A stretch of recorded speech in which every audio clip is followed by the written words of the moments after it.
Hi everybody, hope you're well. This video is requested by Willowbrook. This will be the last video in this particular mini-series on the Equestrian Centre Prestige.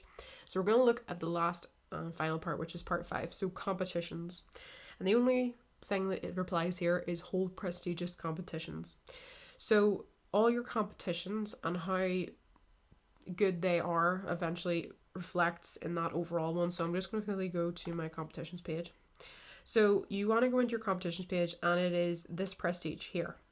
So depending on what your prestige is, these will average out, which will then eventually give you what prestige you get for competitions.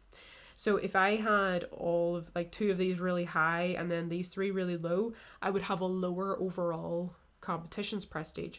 So it's very important to run high level competitions if you want to have your competitions prestige up.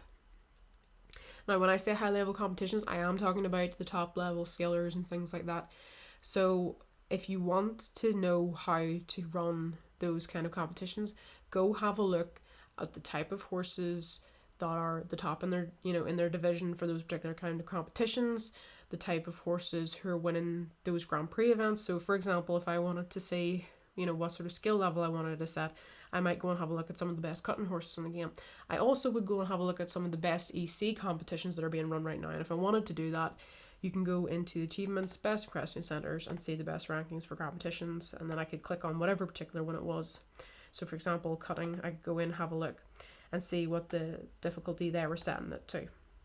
So then I would go and I would set my competitions for that. Now I do have some videos in my EC help ones that will go into more detail about setting high level competitions properly. So go and have a look at those if you really want to see how to get that up.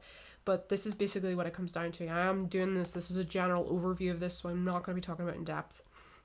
So in an overall summary of how to get your Equestrian Centre prestige up, you need to have all these 5 things reasonably high. So it takes time. It's not a thing that happens overnight. You have to work very hard at it to run a very, very, very top EC. As you can see, I am lazy in parts of it, and some of it's intentional and some of it slightly is not. I mean, the horses level right now, I forgot to put a normal horse in my EC, so that's down to 0%.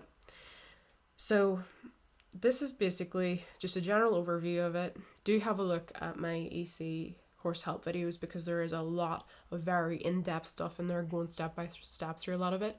So thank you to Willowbrook for requesting the mini-series, and I hope you have a lovely day.